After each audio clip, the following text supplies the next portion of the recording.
আমরা জাতীয় সংসদের অধিবেশন আহ্বান নিয়ে কবে করা যায় আলোচনা করেছি। এটা নির্ধারণ হয়েছে যে রাষ্ট্রপতি অধিবেশন আহ্বানের যে প্রজ্ঞাপন সেটা যেদিন সেশন হবে তার 15 দিন আগে কমপক্ষে প্রজ্ঞাপন করতে হয়।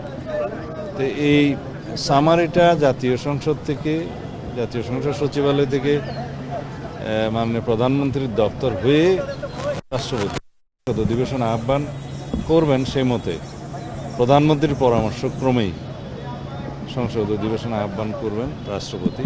সেটা নির্ধারণ হয়েছে 12 তারিখে মার্চের সংসদ অধিবেশন আহ্বান করা হবে এবং সেই অধিবেশনে কি কি কর্মসূচি থাকবে, সেই অধিবেশনে স্পিকার, ডেপুটি স্পিকার নির্বাচিত হবে এবং ইন্টারিম গভর্নমেন্টের আমলে যে সমস্ত অধ্যাদেশ প্রণয়ন করা হয়েছে সেগুলো উপস্থাপন করা হবে, সুপ্রস্তাব হবে প্রথামাফিক এবং রাষ্ট্রপতির ভাষণ হবে।